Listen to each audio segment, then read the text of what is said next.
Hola mis apreciados, mis queridos amigos, un verdadero gusto estar otra vez para estudiar la palabra de Dios. Continuamos en nuestra serie en el libro de Hebreos, la tercera lección, Jesús el Hijo Prometido. Oremos. Padre bondadoso, Padre amante de tu Hijo Jesucristo, rogamos que nos acompañes, nos ilumines para poderle sacar mejor provecho a este estudio. En el nombre de Jesús anticipamos y te agradecemos. Amén. Amén. Jesús, la tercera lección en el libro de Hebreos, Jesús el Hijo Prometido en esta ocasión. Tan pronto como nuestros padres Adán y Eva cayeron en pecado, Dios vino y los visitó con una promesa. ¿Cuál fue la promesa? Que la simiente, el Hijo Prometido, vendría un día y le aplastaría la cabeza a Satanás. Pero más adelante esa promesa se repite a Abraham, y donde le dijo la simiente, que la simiente de él, en su simiente serían benditas todas las naciones. Más adelante al rey David vino y también le dijo que en uno de su linaje vendría el que traería la bendición a las naciones, el rey justo. Se repitió que un hijo sería el prometido. Y claro, ellos solo pensaban, estos hombres pensaban que era un hijo humano solamente, pero ellos lo que no imaginaron era que Dios mismo se encarnaría. Eso nunca ellos lo esperaban. Extraordinario. Ahora viene en primer lugar, en estos postreros días, hablando de esa simiente que vendría, en estos postreros días aparece ese hijo prometido. En estos postreros días. Eso es lo que dice Hebreos capítulo 1, 1 al 2. Hebreos capítulo 1, 1 al 2 dice: Dios, habiendo hablado muchas veces y de muchas maneras en otro tiempo a los padres por los profetas, en estos postreros días, en estos postreros tiempos que se usa intercambiablemente, nos ha hablado a través de su Hijo, dice. En estos postreros días. ¿Cuáles son esos postreros días? ¿Dónde empiezan esos postreros días? Con la primera venida de nuestro Señor Jesucristo. Ahí empiezan esos postreros días. Vivimos en los postreros días hasta la segunda venida. Y al final, obviamente, de esos postreros días es el fin de esos postreros días. Vivimos en ese tiempo. Números 24, 14 y 17 dice que en estos postreros días Dios trae un rey que vence a Satanás, le aplasta la cabeza. Dijo, hablando Balán era el profeta israelita, dijo a Balac, que era un rey moabita, le dice: ven, te indicaré lo que este pueblo ha de hacer a tu pueblo en los postreros días. En los postreros días. ¿En qué tiempo? A partir de la primera venida del Señor Jesús. ¿Qué haría? Y entonces ahí promete, miren lo que promete el versículo 17, saldrá, es una profecía, saldrá estrella de Jacob y se levantará cetro de Israel y herirá las sienes, la cabeza de Moab. Interesante, saldrá estrella. ¿Cuál es esa estrella? ¿Qué representa esa estrella que está en mayúscula en nuestras Biblias? ¿Qué representa? Representa a Jesús. ¿Se acuerdan los tres reyes que vinieron del oriente de Babilonia buscando al rey de los judíos que ha nacido? Para adorarle venimos buscándole, hemos venido siguiendo su estrella, hemos visto su estrella en el oriente. De aquí sale esa frase. Es el Mesías, el nacimiento del Mesías que vendría en su primera venida.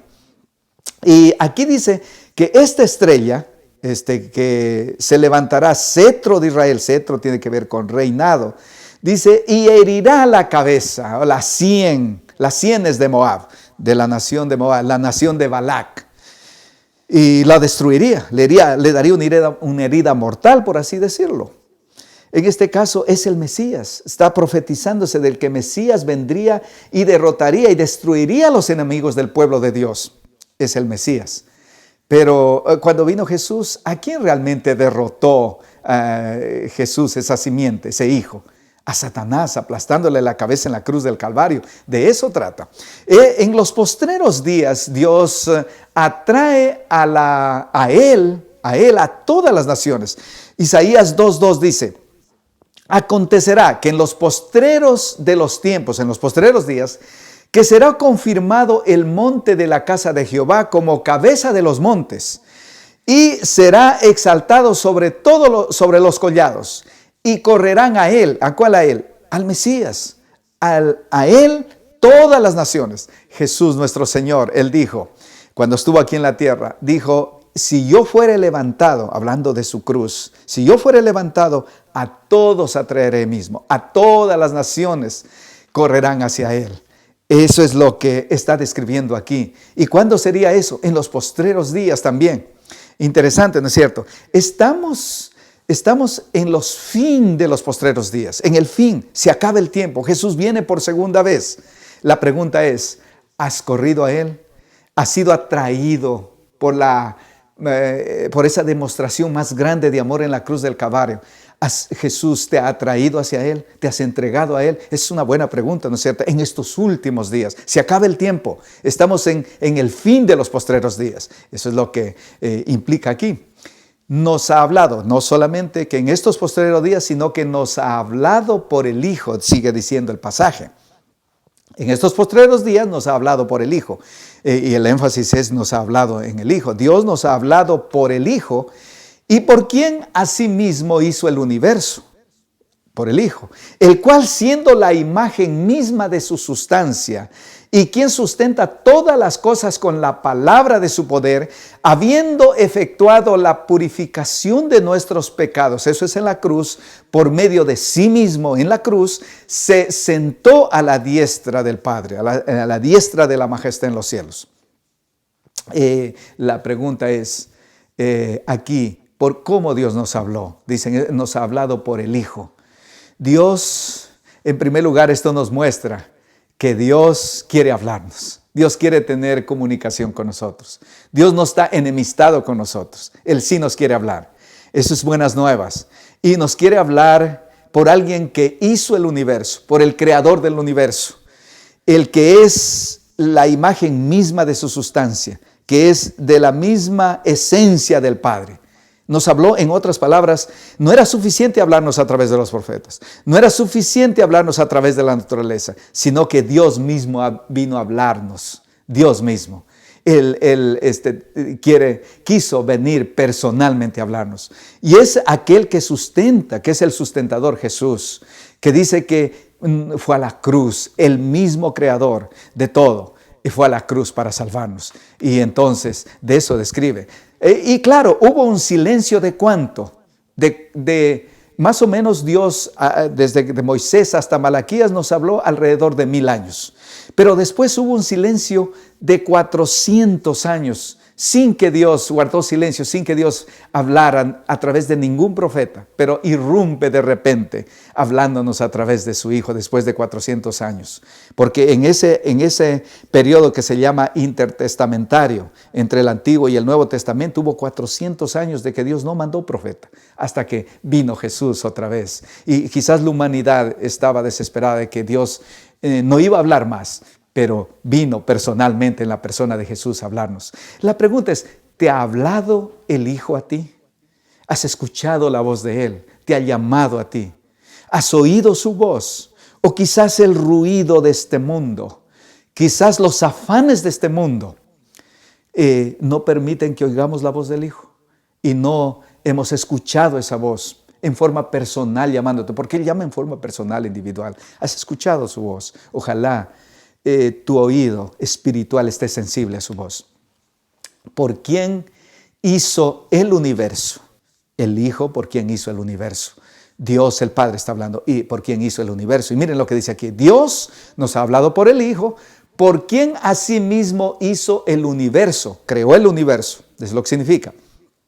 El cual sustenta todas las cosas con la palabra de su poder. Jesús sustenta todas las cosas, es sustentador, no solo creador, sino sustentador. Pero aquí dice que el Padre hizo por medio de Cristo el universo.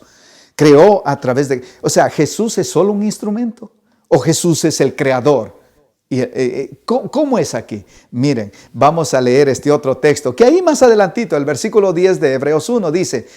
hablando el Padre, dirigiéndose en ese entronamiento, porque capítulo 1 y capítulo 2 es el entronamiento de Jesús después de que ascendió al cielo, después que resucitó y está sentado a la diestra del Padre, en el trono del Padre, empieza a reinar. Entonces ahí le dice, Dios en ese entronamiento le dice, y tú, oh Señor, dirigiéndose a Jesús, en el principio fundaste la tierra y los cielos son obra de tus manos. Ellos perecerán, mas tú permaneces y todos ellos envejecerán, como una vestidura, y como un vestido lo envolverás y serán mudados. Pero tú, Jesús, tú eres el mismo y tus años no acabarán. Tú eres eterno, en otras palabras. Jesús es de la misma sustancia, la misma esencia. O sea, Jesús, tal como Dios el Padre es eterno, Jesús es eterno. Jesús es creador y sustentador, el Padre es creador y sustentador. Lo mismo. Entonces, porque eso es lo que dice, de hecho, Hebreos 2:10 dice, aquí está hablando del Padre. Aquí está hablando del Padre, dice, y está hablando del Padre también, dice, porque convenía a aquel por cuya causa son todas las cosas. Ese es el Padre, o sea, aquel es el Padre. Convenía que aquel, el Padre, por cuya causa son todas las cosas, existen todas las cosas por el Padre, y por quien todas las cosas subsisten. Aquí habla de que el Padre es creador y sustentador, subsisten, son sostenidas.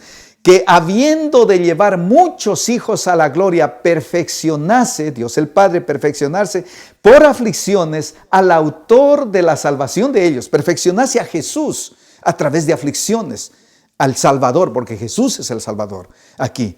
Y entonces es interesante que aquí dice que Dios es el creador. En el Antiguo Testamento Jehová dice, solo yo creo los cielos, solo yo. Yo soy el creador y no hay otro Dios. Yo soy el único creador, ahí dice, enfatiza. Y aquí, pero dice que Jesús es creador y sustentador también, ya vimos. Y aquí, en ese mismo pasaje, casi en el mismo contexto, versículo 10 dice que Él es el que por cuya causa existen todas las cosas y que todas las cosas subsisten por el Padre, son sostenidas por el Padre. Interesante. Entonces, ¿cómo conciliamos eso? Es que cuando Dios crea, Jesús crea. Cuando Jesús crea, cuando el Hijo crea, es como que el Padre crea. Entre el Padre y el Hijo hay una armonía perfecta entre el Padre y el Hijo. Y hay una armonía en propósito, en actividad perfecta. Y entonces la pregunta es Jesús tu creador, porque esto hay que aplicarlo y personalizarlo, ¿no es cierto? ¿Es Jesús tu creador? ¿Es Jesús tu creador y no solo tu creador, sino tu sustentador? ¿O tú crees que vienes del mono? ¿O tú crees que vienes a través de la evolución? ¿Es Jesús tu creador? ¿Es Jesús tu sustentador? ¿O tú crees que es tu esfuerzo, tu sabiduría, tu trabajo, lo que te sostiene a tu familia? Es Jesús, no solo creó, sino Él es sustentador también, ¿no es cierto? Esas son las buenas nuevas, ¿no es cierto? Que Él no nos va a abandonar, que Él nos alimenta. Entonces, en el resplandor, pero Jesús también es el resplandor de su gloria, hablando del Padre, del resplandor de la gloria del Padre. Miren lo que dice Hebreos 1:3. Jesús es el resplandor de su gloria y la imagen misma de su sustancia. La imagen misma de su sustancia. Otras versiones dice la expresión exacta de lo que es el Padre. Es Jesús. En otras palabras, Jesús es la copia, por así decirlo, exacta del Padre. Por eso Jesús dijo, el que ha visto a mí, ha visto al Padre. Pero ¿qué es la gloria? Cuando dice que Jesús es el resplandor de la gloria. ¿Qué es la gloria? Miren lo que dice el Antiguo Testamento. Éxodo 24:17. Y la apariencia de la gloria de Jehová era como un fuego abrasador en la cumbre del monte a los ojos de Israel. ¿Qué es la gloria del Padre? La gloria del Padre es esa presencia visible a los ojos de los hombres de la gloria de Dios. La presencia visible del Dios Todopoderoso. Cuando Dios se muestra, cuando Dios irrumpe, cuando hay una teofanía. Una teofanía es cuando Dios se presenta en medio de las criaturas. Es una teofanía. Y eso es lo que está pasando aquí. Aquí descendió Dios del cielo al monte. Este es en el monte Sinaí, que se presenta a los ojos de Israel. La presencia visible de Dios es la gloria de Dios. Eso es lo que describe aquí. Levíticos 9:23 dice, y entraron Moisés y Aarón en el tabernáculo de reunión y salieron y bendijeron al pueblo. Y la gloria de Jehová se apareció a todo el pueblo. La gloria de Jehová se apareció. ¿Y qué era lo que se apareció? Era Dios, su presencia visible en medio del pueblo, enfrente del tabernáculo, como muestra ahí esa ilustración. La presencia, que es la gloria de Dios, es su presencia visible a los ojos de sus criaturas. Eso es lo que es la gloria de Dios. Ahora aquí miren, aquella luz, hablando de Jesús, es esa presencia visible en medio de los hombres. Dios con nosotros, por eso es Él. Aquella luz, está hablando aquí de Jesús en Juan 1:9, dice, aquella luz verdadera que alumbra a todo hombre venía a este mundo. Ese es Jesús que venía a este mundo. Y entonces luego dice, Juan 1:14, el versículo 14, y aquel verbo, está hablando de Jesús, y aquel verbo fue hecho carne y habitó entre nosotros y vimos su gloria. La gloria, ¿vieron la gloria de quién? Vimos su gloria, dice. Gloria como del unigénito del Padre, lleno de gracia y de verdad. En Jesús estamos viendo la gloria de Jesús, pero no solo la gloria de Jesús. ¿Y qué es la gloria de Jesús? Su presencia en medio de este planeta, en medio de sus criaturas, cuando Él viene y se hace carne. Y vemos la gloria de Jesús, pero vemos la gloria del Padre también. Jesús, no vemos al sol, lo que vemos es su luz, vemos su luz. Y no vemos al Padre, lo que vemos es su luz. ¿Y cuál es su luz? El Hijo. Jesús es la luz que viene a alumbrar al mundo con la gloria de Él mismo y la del Padre. Entonces, mire, 2 Corintios 4:6 dice, porque Dios que mandó que de las tinieblas resplandeciese la luz, es el que resplandeció, Dios es el que resplandeció en nuestros corazones. ¿Para qué? Para iluminación del conocimiento de la gloria de Dios en la faz de Jesucristo. Dios es el que iluminó el conocimiento, dice, de la gloria de Dios. ¿Cuál es la gloria de Dios? ¿Dónde vemos la gloria de Dios? En la faz de Jesucristo. ¿Y qué significa faz? En el rostro de Jesucristo. Ahí vemos la gloria de Dios. Es que el rostro de Jesús es un rostro lleno de misericordia, lleno de amor, lleno de ternura, lleno de perdón, lleno de paciencia. Ese es el rostro, lleno de gracia. Ese es el rostro de Jesús. Esa es la faz del Padre. Esa es la faz del Hijo. ¿Has visto de paso? ¿Has visto el resplandor de la gloria de Dios en la persona de Jesús? ¿Has contemplado a Jesús últimamente? ¿Cómo contemplamos a Jesús? En su palabra, en los evangelios, en forma especial describe ese carácter, ese que es la gloria de Dios de paso. También ese carácter precioso de Jesús, lo has contemplado. Lo contemplas diario a través de las Escrituras. Esa es la única forma de contemplarlo ahora, en las Escrituras. Vemos la gloria de Dios, que es Jesús. Eso es lo que implica aquí. Yo te he engendrado hoy, dice. Yo te he engendrado hoy, hablando de Jesús. El Padre dice, yo te he engendrado hoy. ¿Qué significa eso de engendrado? De eso vamos a estudiar un poquito más. Porque ¿a cuál de los ángeles? Esto es en la coronación, capítulo 1 y capítulo 2 es la coronación de Jesús cuando ascendió al cielo y se sentó a la diestra del Padre. Porque ¿a cuál de los ángeles dijo Dios jamás? Mi hijo eres tú, y yo te he engendrado hoy. Y otra vez yo seré al Padre y Él me será hijo. Esto es en la ocasión de la coronación, cuando Jesús está siendo coronado y está siendo dado autoridad, potestad para reinar.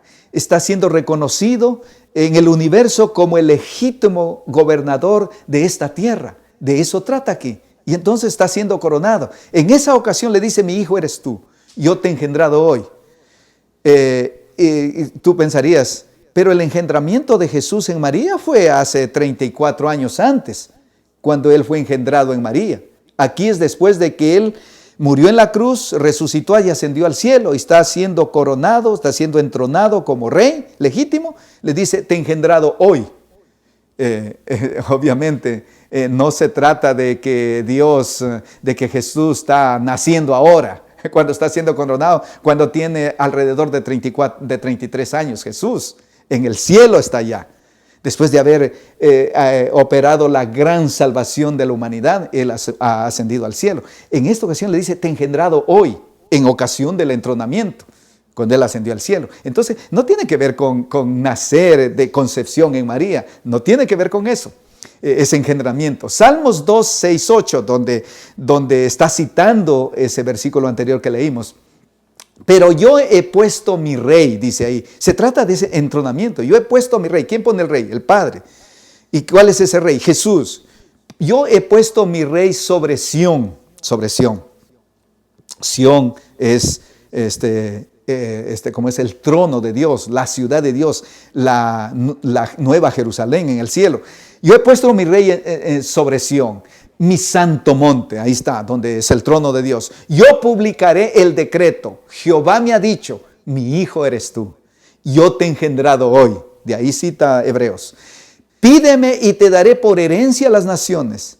Jesús es el heredero, el primogénito del Padre, el heredero del Padre, que le da este planeta. Satanás clamaba que él era el príncipe de este mundo, pero Dios cuando lo entrona dice, no, el príncipe de este mundo, sí, Adán te eligieron a ti como su rey, pero el rey legítimo es Jesús.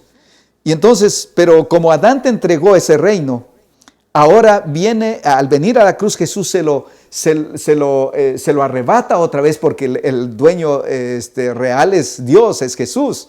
Y entonces por eso dice, pídeme y te daré por herencia a las naciones, por posesión los confines de la tierra. Es donde Jesús es entronado como gobernante legítimo de este planeta otra vez, y no Satanás, que era, él pretendía. Segunda de Samuel 7, 12 al 14 dice, cuando mueras, le dice, está hablándole a través del profeta Natán, Dios a David, y le dice, cuando mueras yo levantaré después de ti a uno de tu linaje, el cual procederá de tus entrañas, y afirmaré su reino. Él, ese hijo tuyo que saldrá de tus entrañas, él edificará casa a mi nombre. Y yo afirmaré para siempre el trono de su reino. ¿Para siempre? ¿Sin fin? Yo le seré a él padre, y él me será a mi hijo. Es lo que dice.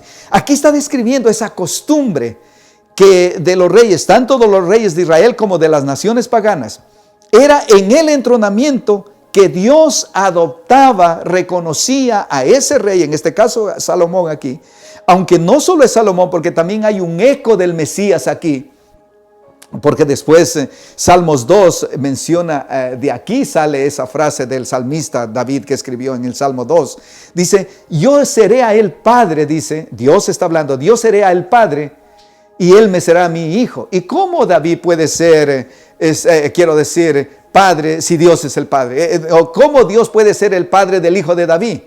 Es cuando ¿cómo puedo ser el padre de tu hijo? Obviamente la única forma de ser padre de tu hijo es cuando yo lo adopto. Entonces él es mi hijo y yo soy su padre.